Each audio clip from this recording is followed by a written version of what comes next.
Two girls, a whole lot of books, and even more to say about them. I'm Tor. And I'm Brontey. And this is Girls Unplugged. We're here for all things bookish, from recommendations and book-to-screen adaptations to spilling the tea on all the latest community drama and news. Don't forget to subscribe and follow along. Hey guys, welcome back to the podcast. We're back today with a slightly more serious episode. If you've been here a while, you might remember we did an episode on chronic illness. And in that episode, we said that one day we wanted to do an episode on neurodiversity. And today we are going to be talking about that. Almost a full year later. Almost a full year later. But before we get into it, don't forget to like, share and subscribe. We are Girls Unplugged at YouTube, Spotify, Instagram and TikTok. Okay, so the reason we want to talk about neurodiversity today is because it's a big part of our lives, particularly Tor's, and we haven't talked about it much, but you might have noticed in certain episodes, like when we talk about planning or habits, Tor will kind of reference her ADHD. So will you start by letting the audience know, like, what exactly you have? It's not just ADHD, is it? No, so I have severe combined ADHD, so hyperactive and inattentive combined. I have my autism diagnosis is a little bit wishy-washy, and we can get into that during like the diagnosis process when we talk about it. But there's some tism. There's some tism in there amidst the ADHD, but we can cover it a little bit more later. But yeah, my most prominent diagnosis is severe combined inattentive and hyperactive ADHD. Yeah. Which can be intense at times. So let's go back to the beginning. And so for people at home who don't deal with ADHD or autism, how did you feel as a child? Like, what kind of made you feel different to the point that when you were an adult you decided to pursue this diagnosis? So and I think this is normal for women my age, for reference, 34, like I feel like for millennial women, who we know a lot of millennial women and women in general younger are getting diagnosed now, whereas when we were growing up, it was definitely mainly boys. So I never in a million years even thought about it as a teenager or as a child. However, from young, I suffered with panic attacks, but quite severe ones as well. And teachers would always, now I look back, I think this is what's hard, is that now I always just thought that I suffered really badly with anxiety. I say luckily in a strange term, but my dad suffered with quite a lot of anxiety and nervousness and had panic attacks. So he at least helped me find ways of like trying to like calm down, which was quite useful. But like through secondary school especially, teachers would always refer to me as dramatic or attention seeking because I would have panic attacks a lot at school, or just be like quite loud and get like overly like rambunctious, I would say. But now I look back, and actually when those things would happen at school, I can see that it was in classes where teachers were useless. So like it would be the teachers that let the classes run rampant. So like maybe I'd be trying to do work and like people would be laughing, shouting, screaming, running around the classroom. And I feel like I look back and now see when those panic attacks happened, I was clearly just like really overstimulated. So almost like a lack of routine and structure and discipline triggered it. Yeah, or just like loud noises, or like I have the same thing now as an adult. If I'm trying to concentrate on doing something and my kids are being really loud, like I get so snappy. I'm old enough now that I can like sense it, and I'm like, right, I need to like calm down a little bit. But obviously as a teenager, like wild hormones as well. I think it was just like you can't cope with that panic. Can't regulate. Like when if I feel an anxiety attack, panic attack, and I actually see those two as two different things, but when that happens now as an adult, like I know this very early signs, and I know I either need to remove myself, or usually I can at least calm myself down before I get to that point of anxiety. As a teenager, I didn't even know what was going on. So well, I feel like back then as well, even anxiety wasn't really talked about or understood. No, right? Mental health awareness, I feel like didn't exist. Yeah, it didn't really happen until sort of like the late 2000s into 2020s almost.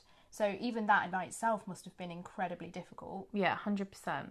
So yeah, I would just say, and it was just like little things, like my sisters used to joke with me.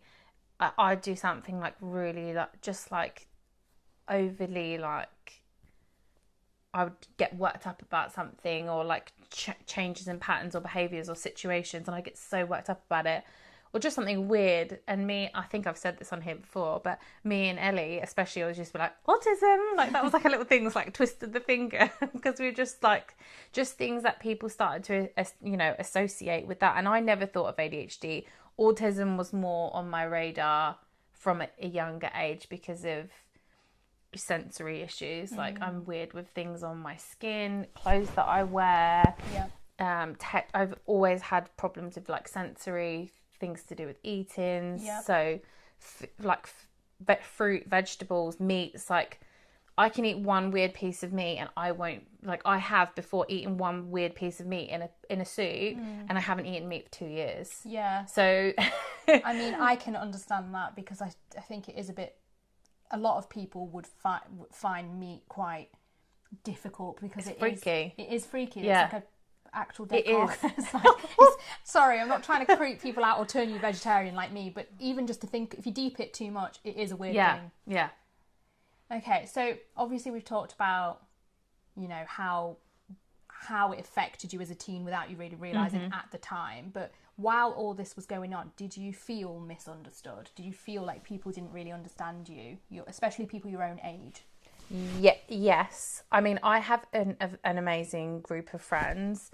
I think though, as teenagers, I can look back and see situations where I would have like panic attacks in pubs when I first would go out and start drinking, and I would, again, typical ADHD thing, I would spiral afterwards, because I would just feel like my friends had got annoyed at me because they'd had to leave the pub and help me get in a taxi home, and I do look back and think they definitely would have got frustrated, and I can understand why.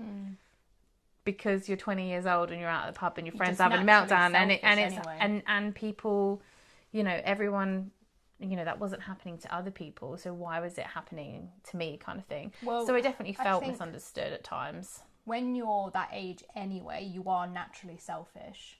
So like, if your friend is having a bad time, you're probably, not everyone, some people are naturally completely unselfish all the time, no matter how old they are, but I can remember like my friends, if they got too drunk and had to go home early, I'd be like, oh, now I've got to do this. Yeah, 100%. I would do the same thing if my friends got I'd be like, oh, fuck's sake, now I've got to go deal with this instead of enjoying my night. Yeah. So yeah. And so kind of fast forward to like an older age, maybe like later 20s, do you feel that it changed anything in that era of your life, when you have to start kind of working and building new adult friendships and things like that?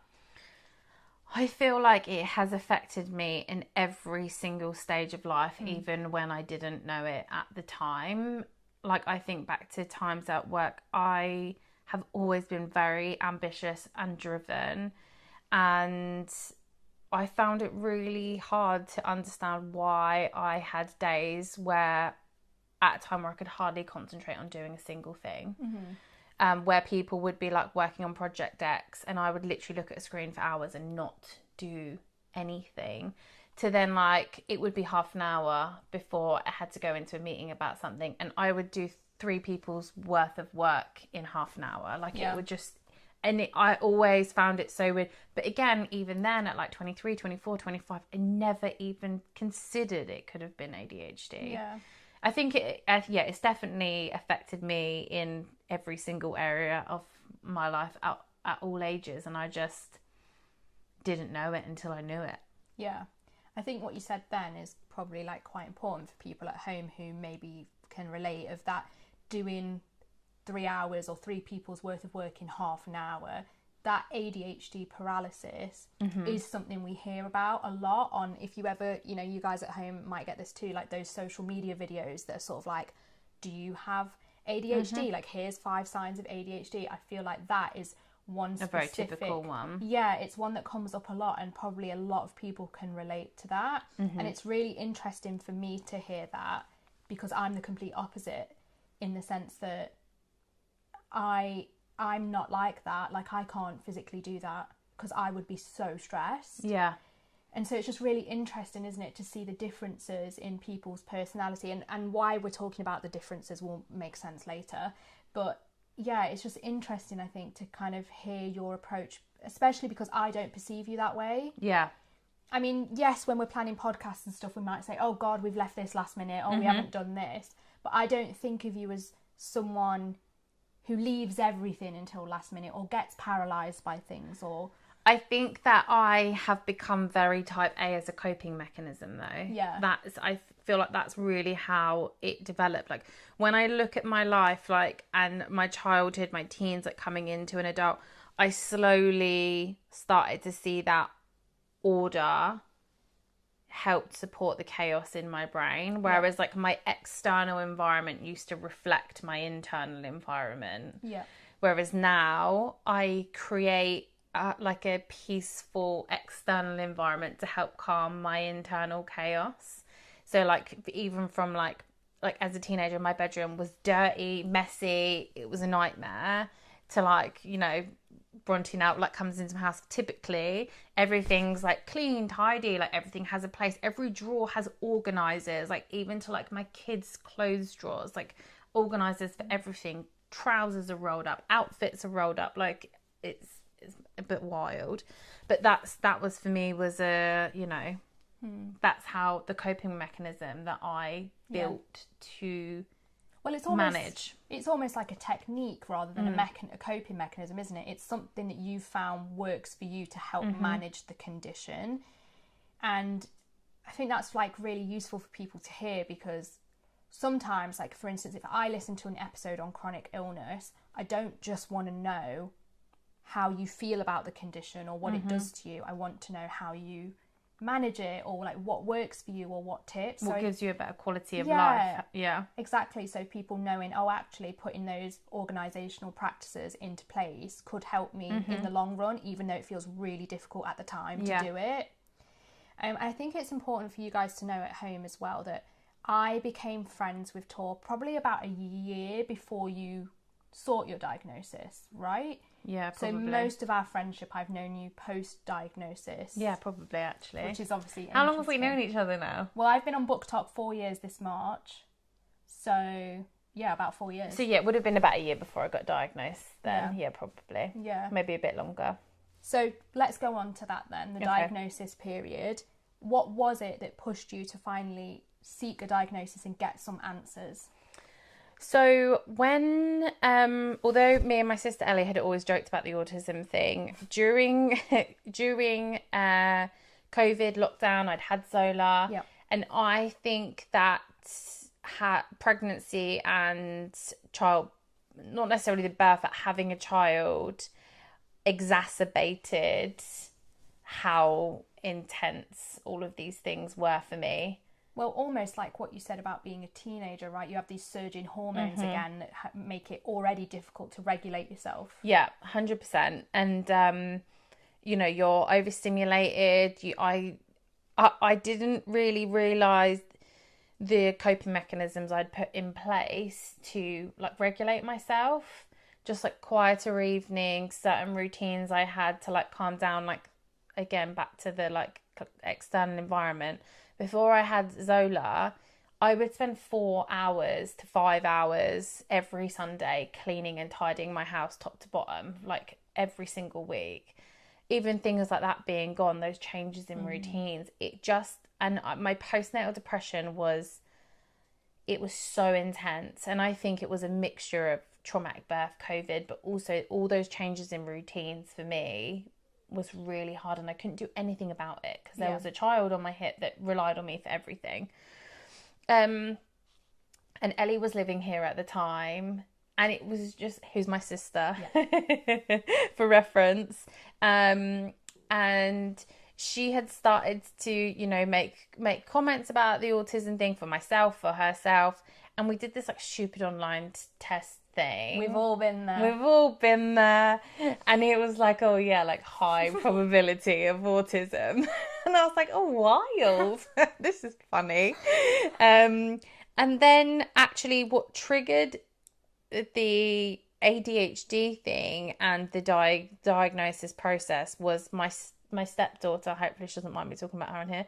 She got diagnosed with ADHD, and as we were going through the diagnosis process with her, I was like, because Ellie had said a few things to me in the past, the ADHD paralysis thing had come up a few times, and I was like, God, that really sounds like what I do. And then, and then Lily was getting diagnosed, and I was like, oh my holy fucking shit, I have ADHD. And I'm really lucky. I have private health insurance with my job. And I had a call with a mental health practitioner because I was struggling again.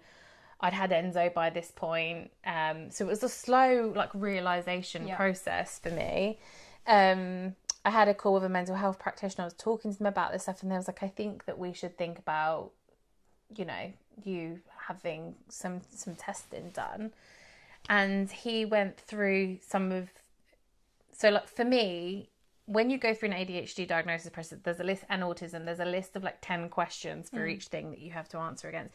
And he did a few of those with me, and I was scoring very high on them. So they referred me to a private psychiatrist. And that's when I started to go through the proper diagnosis process.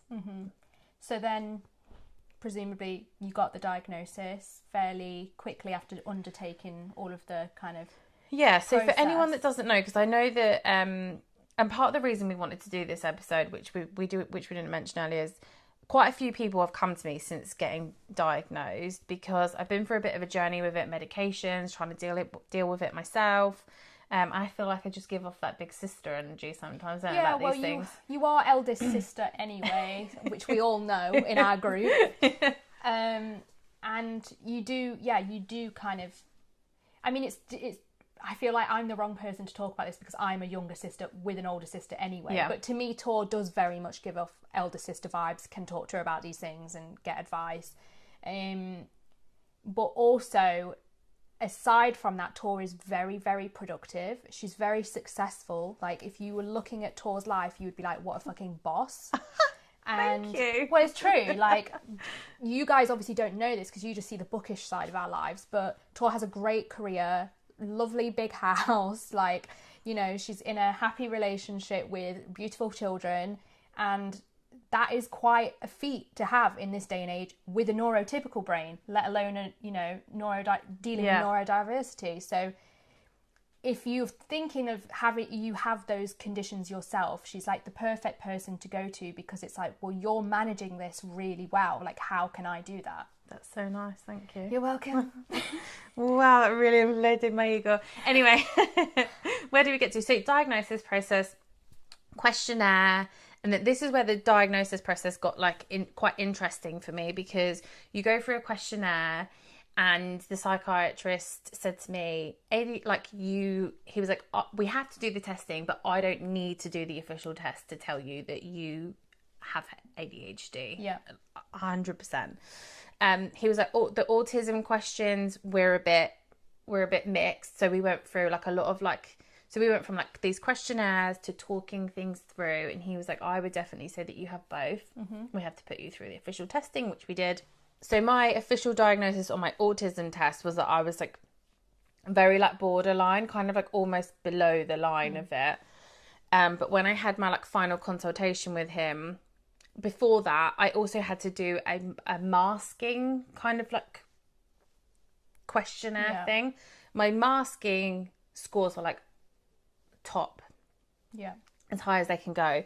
So when I had my final consultation with him, he was like, from your testing, you have severe combined ADHD.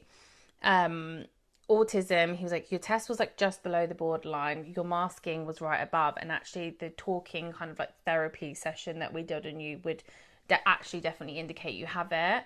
So in my final diagnosis, it was officially from the questionnaire, you don't have autism, but you have autism. It was kind of this weird, I think that's the hard thing with an autism assessment and with ADHD, you learn such strategies as you grow up without it not knowing to mask, that actually during testing and stuff, those people just asking you these random questions that haven't dealt like dived into anything, they don't know what you're masking and what you're not, like what compulsions and all that kind of stuff. So that's where the autism bit gets a little bit grey with my diagnosis.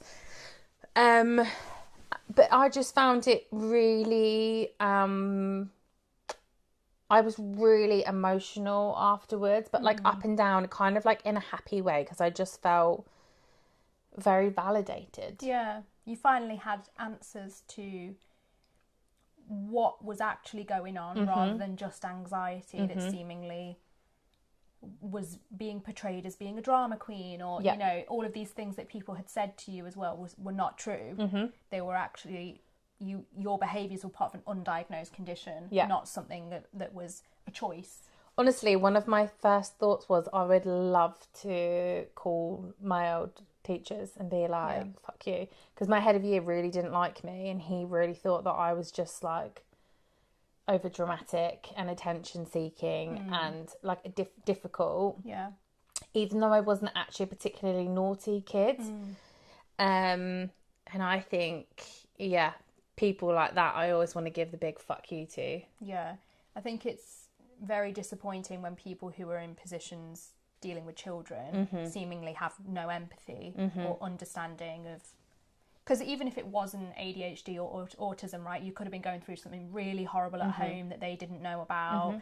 And I think education part of your childhood was in Australia, obviously, but also here specifically, I think education is not designed to suit people who are different. In any, whether that's dyslexia, ADHD, autism, physical health conditions, that's it, you know, you're different, we haven't got time for you, which then causes so many issues in later life.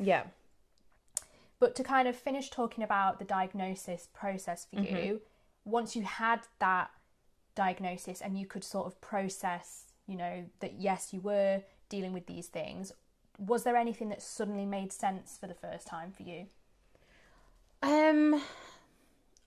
I think like what I touched on earlier, like it was more like looking back at my childhood and understanding that that's where a lot of those panic attacks and things had come from. A lot of answers to like why I reacted so drastically to things with the kids when they were younger, and still now, but I just, because I know about it, I have been able to get better handle on it. But that's what I mean by just to feeling validated, those explosions of emotion from me that when I was younger came out more as anger, aggression, panic, like all quite negative emotions, just came from a place of just being so overwhelmed and overstimulated.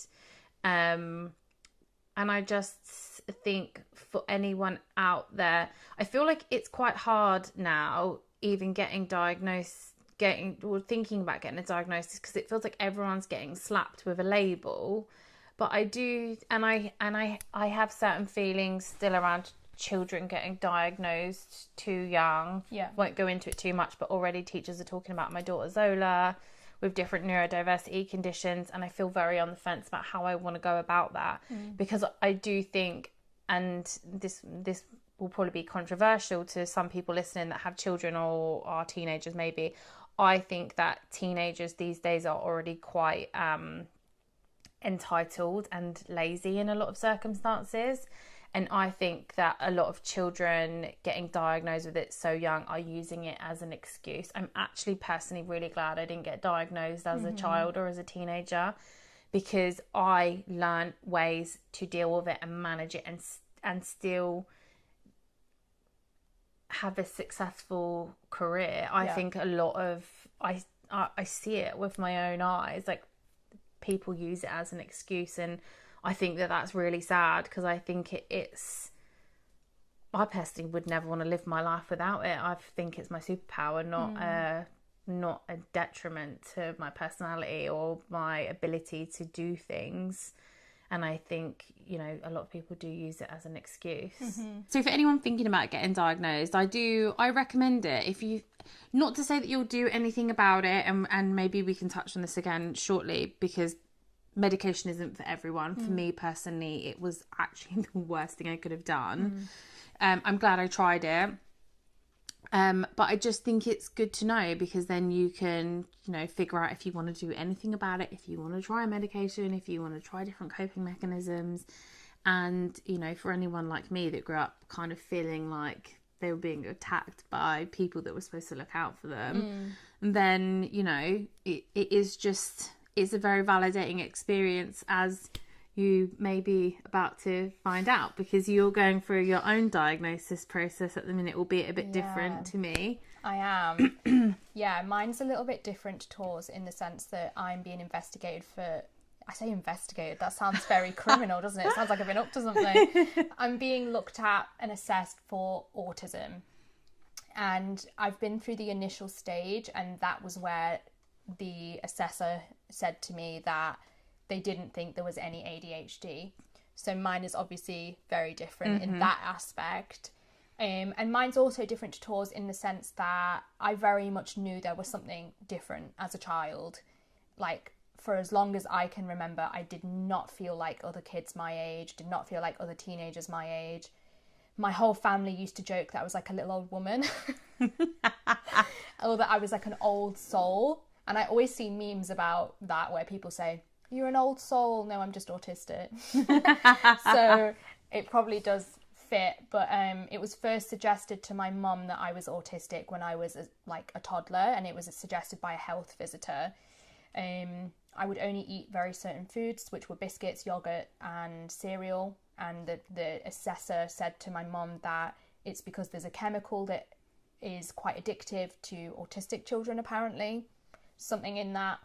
I've never heard that. I know, I've never heard that. And I even tried to Google it after, but I couldn't find anything. But my mum swears that's what they said to her.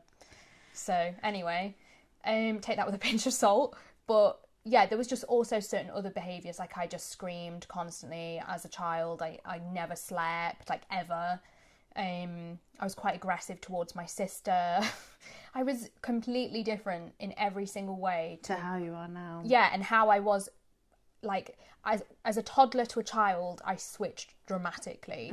To my mum was like, to the point where my mum was like, "Gosh, this is like an entirely different child." When I first started school, it took about 6 months for me to actually attend school without any issues, and my mum to be able to leave me without me having tantrums and meltdowns. But the reason she didn't end up pursuing a diagnosis back then was because back obviously in the 90s and early 2000s, there was still a bit of a stigmatism around kids with ADHD, autism, learning difficulties, and you're sort of left to your own devices in classrooms. And because I was doing well in my education, she didn't want that to change anything. So then obviously kind of fast forward to teenage years, and more specifically my late teens, early 20s, I moved away to uni and essentially had like a mental breakdown because I just found it so incredibly difficult. I was suddenly living with 6 women. I was no longer in a routine or a schedule because obviously uni is so chaotic and wild. It's so overstimulating in terms of the noise that is constantly going on. There's people partying all night, coming back into the flat. You know, it's, if you struggle with that kind of a thing, that is an environment that is 100% going to either trigger you over or the edge. trigger you, or even just enlighten yourself to that fact that you do struggle with these things. I was incredibly depressed that whole 3 years, to the point where I really struggled with suicidal thoughts and suicide ideation, and had to have a lot of therapy and see many different counsellors. And eventually it got better, but really because I left uni, because I was done, I then improved again. More control, more structure and routine. And then over the last couple of years, there's been a few situations in my career where I've thought, I mean, because of my mum always knowing I had this, not diagnosis, but suggestion that I might be autistic, my whole life I'd been kind of aware that I may be. And my sister used to say certain behaviours I did, we'd have a laugh about them like you and Ellie did. You know, if I'm kind of excited or stressed, I very much do this.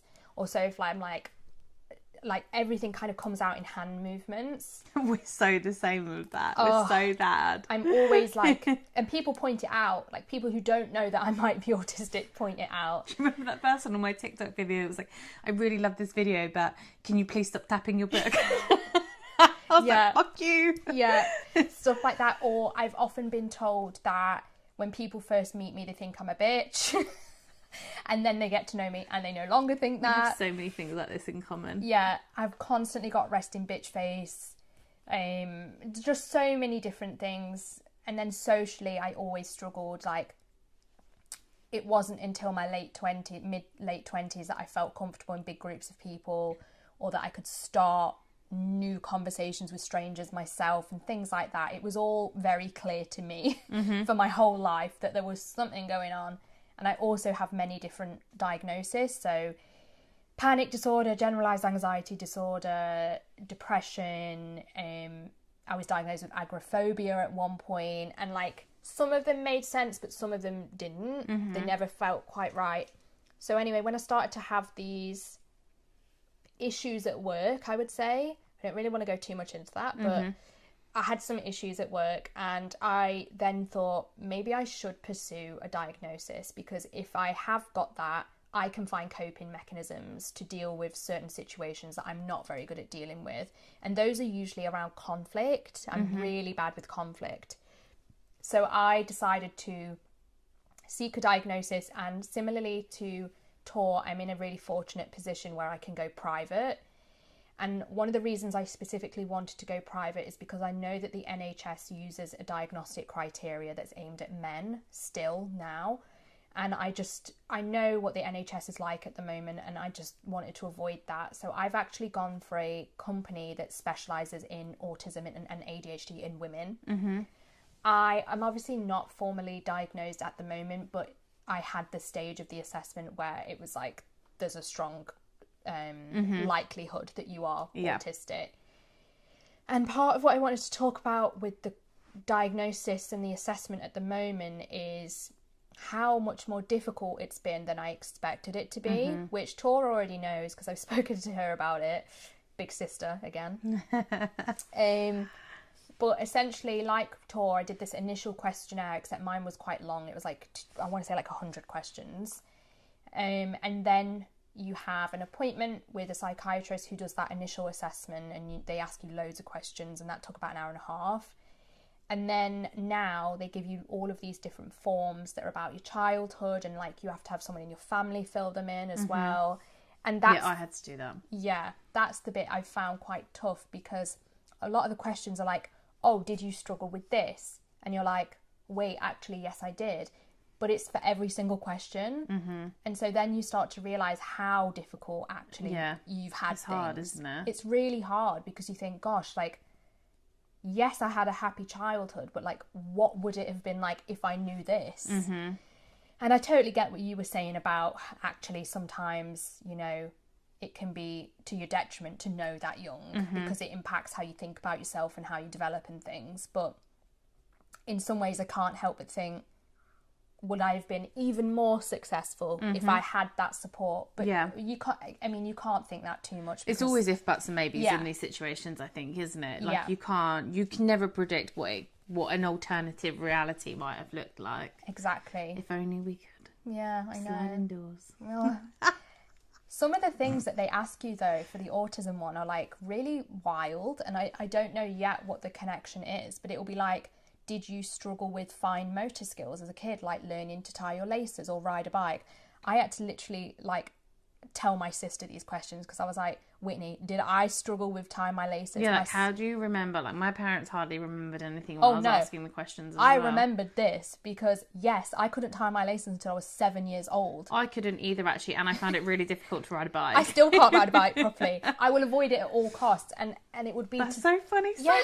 Yeah, and it's not even that I can't do it, in the sense that my sister and my cousin, bless them both, God love you, they spent months teaching me, right, as a teenager, because as a teenager I was still unconfident with it, and people like my dad or other relatives used to get frustrated with me. So my sister's like really patient with things like that, so she was teaching me with my cousin, and they got me to a point where I was actually really, really good. But then we went on holiday to Center Parcs. I had a friend, my sister was there, her friend, and then my dad. My dad got me a bike. I freaked out because of all the cars like waiting to kind of drive around you while you're on the bike, and like trying to keep up speed with like Whitney and her friend. Yeah. And I was like, no, I can't do it. That's it. I'm not doing it. Take it back. And that was at like 15 years old. It's so funny, isn't Yeah. it? When I go to Center Parcs now as an adult, even though I rode a bike confidently as a kid, it took me a long time to learn. But I get a tricycle out. Yeah. Because I'm just not confident, and it's not something I've ever built up like huge amounts of confidence with. Yeah, and I'm exactly the same, but who would have thought that linked to either of these things? It's weird, isn't it? Yeah. I don't actually know what the link is. I never asked. I don't either, but it must be there, because why would they put it on the form? But yeah, it's just things like that, you know, all these questions that you think, gosh, A, you don't know that that's linked, and B, yes, I did have a difficult time with that. But I think it's one of those processes, it's where when you've done it, even if the answer is maybe that I'm not autistic and it's something else, it will be really relieving and, like you say, validating to have that response. Yeah. So obviously now we've talked about Tor's actual diagnosis and the process of getting that, and then my potential diagnosis and the assessment. But I think now it's kind of good to talk about how it impacts our day-to-day life present. Obviously, there's many different facets, particularly with ADHD, because some people, like you say, have hyperactivity and some people have inattentive ADHD, right? When it comes to hyperfocus specifically, do you find that a blessing or a curse? I think it's just both. It's like a double-edged Sword. north side, sword, knife, whatever you want to say, because sometimes it's really useful because I'll just, you know, it just depends on timing and what it is. Like sometimes I'll get so hyper focused on something at really inconvenient time, but then like the kids want my attention, or Kyle wants my attention about something, and I just snap for no reason because I'm trying to like really focus in on something. And other times, you know, I might have been procrastinating on something, and then that hyper focus leads me to like a really good piece of work. So it's both is the reality, but I would never not want it. Yeah. Like I love that about myself, that I can, under a bit of pressure, I will just always thrive. Yeah. So hyperfocus is definitely one of the things that I deal with the most when it comes to the sort of inattentive side. That's where I think we're quite different, but hyper-focusing is my speciality. When I was a kid, I used to sit there and play Sims for 15 hours straight. Wild. No one could make me eat, no one could make me go to the toilet. Like, that's crazy. I used to give myself migraines from it. In fact, one of the things I had to have therapy specifically for was when I was at uni, was the hyper-focusing on my work to the point where it was unhealthy. As I've got older, I've learned to control it much more and to limit it. And now I would see it as both a blessing and a curse. But I think until I was about mid-20s, it would have been a curse because it impacted my life so much. But where I've learned to deal with it, I think it has definitely become more of a positive, because it's also made me really passionate and knowledgeable about certain interests I have. 100%. You know, like I think I could very confidently talk about film and cinema, as you guys know from these episodes. Yeah. Makeup, art in general. There's certain things where I've become very passionate and quite educated on those interests, which is now obviously a positive. But definitely when I was younger, not so much. Yeah, it's crazy, isn't it? What it can do for your life. I think for me, it is something that has 100% helped me succeed in my like my main career, like corporately. It's one of those things that has just helped drive me to a place of, oh, okay, I see you do that. I can absolutely do that. Like, give me. Especially when people tell me I can't do something, there's a high amount of like this like going against the like authority, this like defiant streak in me. Like if people tell me I can't do something, best believe that hyper focus is going to kick in and I'll prove them wrong. That's where we definitely have a similar thing, because that's one of the reasons actually that, and we won't go too much into this, but the TV show The Bear, that's why I love that show so much. There's like a specific scene in it where he's like quoting something someone said, where it's like, oh, you can't do this, and he's like, okay, fucking watch, or something like that. And that is 100% my mindset. If someone tells me I cannot do something, you've just now triggered some sort of animal in me. Like, I feel like we got those vibes at the beginning of the podcast that people were a bit like, yeah, and we were like, and we were like, okay, I see how it watch is. us. Yeah. But funnily enough, like hyper focus and the way we both hyper focus kind of relates on to my next question, which is about burnout. Do you go through burnout cycles, or have you ever had like a severe kind of bout of burnout? I do go through burnout, but I feel like I recognise it easier now. I have had, before I was diagnosed, before I even started to think that I maybe had ADHD, I had a severe case of burnout, and it was back in like 2017.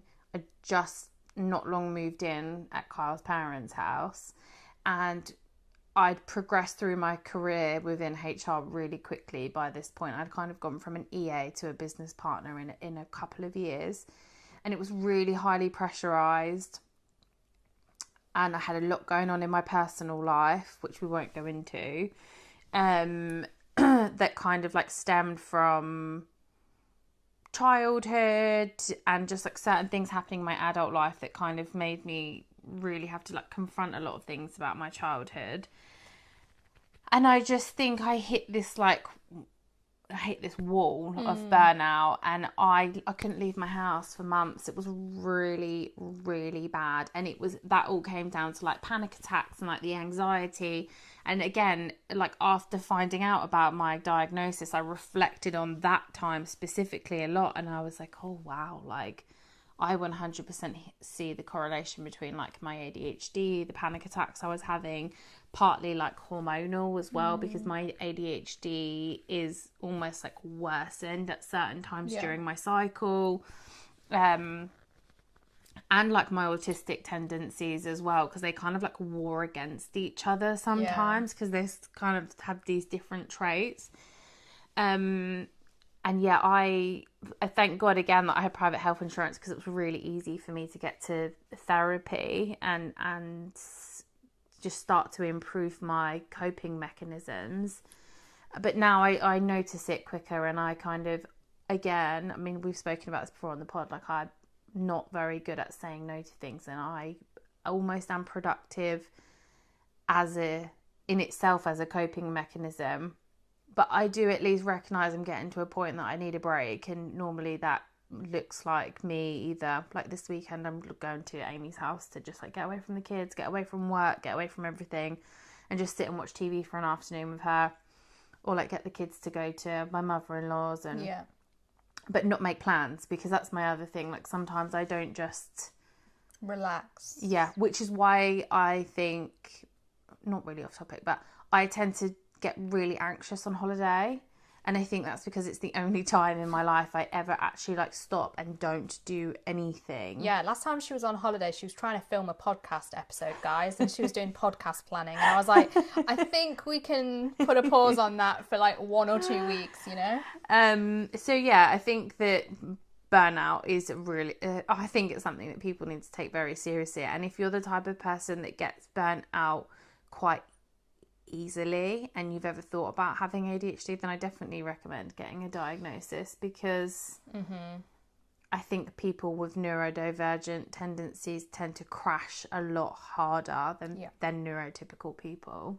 Yeah, and burnout was one of the main reasons that I decided to seek an assessment as well, because I burnt out from the job that I was doing and then had to take quite a few months of like intense therapy. So I would 100% agree with Tor that if you are someone that experiences these cycles and it's almost like, you know, you're burnt out when you feel depressed and anxious, but there's not really a specific reason for it. Yeah, that would definitely be something to consider. I would also say that as well as these like large kind of monthly periods of burnout, I specifically experienced burnout like very suddenly in a day. So for example, Went to see Florence and the Machine with some friends recently, having a great day all the time, having fun, whatever. Went back home after the concert to their house, and we were up watching Bad Bunny's Super Bowl. But I physically could not speak because by that point I was like, oh my God, shut down, done for the day. Like, it's almost like the mask has dropped now. Yeah. Like, I am feeling incredibly burnt out from this social interaction that's been like 12 hours, you know, of intense fun. And I just physically can't speak even if I want to, and it could come across as quite rude to other people. Yeah. We've always known that our Brontey's a little bit autistic. Yeah, I think as one of the things that as like a friendship group, there's a lot of bonding on, because there's a lot of like neurodiversity in our friendship group, and I think it's important to have friends around you that get it, because 100% I suffer exactly the same. If I know I'm going into heavy social situations, I know I'm going to crash and burn afterwards. I'm really lucky that Kyle, although, which is funny again, like comes out so different in men, and like he's an attentive ADHD, he doesn't suffer with these like weird crashes after like social gatherings, and I'm really lucky that I found someone that, when I went through that blip in 2017, although he'd never had to deal with any type of mental health problems ever, he took it all on board, and he was so patient, because I didn't even want to be touched. Like, I couldn't be hugged. I just moved in with him. The poor guy, I can't imagine actually how stressful that time must have been for him. But he's at least taken the time to learn, understand, and he recognises the signs when we're out sometimes even before I do, because he'll be like, you know, like light touch on the back, like, are you okay? Like, and I'll be like, I'm starting to get a bit like, I then notice as well that maybe I'm like being rude to people, even when I don't mean to be, like you just said. But that's when I know that I'm like, I think I'm done now. Yeah. Luckily, I feel like for me, it doesn't happen too often, because I work a day job where I work from home and I have a lot of time to myself and time to self-regulate. I feel like when we have social plans in big groups, or when I have plans, I'm like prepared for it, and I'm excited for it, because I've been kind of alone the whole week. So luckily for me, it doesn't happen too often these days, and I think that's why it is so important to find like lifestyles that work for you to manage it as well. So like I feel like if I had to be full time in an office again, not just with my physical chronic illness, but with this kind of a thing as well, I would struggle so much. Yeah, because it would just be like mental stimulation every day. So speaking specifically, because you did just mention about Kyle there as well, speaking specifically about women, what do we think the world misunderstands about neurodivergence in women? I think the main difference with women is that we also have a very up and down hormone cycle to contend with, alongside a neurodivergent condition, which can obviously impact it. So that is why, like, some women are lucky and medication works for them. But that is why I believe medication didn't work for me. So I just think that as women, and a lot of men don't want to take the time to understand it. The fact of the matter, our bodies work completely differently to men's in terms of hormones, and that naturally then impacts any type of mental health condition, not even just neurodivergence. And I honestly believe one of the most important things for young girls, women getting diagnosed, is starting to, obviously you can't do it as a child, but as a teenager, monitoring your ups and downs against your periods. Yeah. Because I have found, for someone that mine can't be medicated, I tried 2 or 3 different types of ADHD medication, and they made me clinically very depressed. I had a lot of suicide ideation while I was on ADHD medication. I became almost like non-existent in my own body. Like, it was quite scary actually. Once Kyle told me, like, you need to stop trying with these medications now, coming off of them, realising how bad it had gotten. You had quite a lot of physical side effects too, didn't you? Like nausea and stuff like that, yeah, if I remember correctly. I just think it was an all-round not great experience for me at all, trying medication. I genuinely believe that one of the most useful things that women can do is monitor their physical, emotional, like mental kind of needs against their period, so that then they can understand, okay, well, you know, I'm in my luteal phase, I'm 7 days before my period, I know that my social life needs to slow down, my exercise routine needs to change, I need to be a little bit kinder to myself in this time because I'm naturally going to be more overstimulated anyway, let alone, you know, the kind of peaks and troughs that come along with ADHD or autism anyway. So that's where I think the main difference lies. Yeah, I would agree with that. I feel like because I don't have a definitive diagnosis yet, I don't really have anything else to add. But I think that is mostly the main thing, is that ours is very much interconnected with other areas of our body and mental health anyway.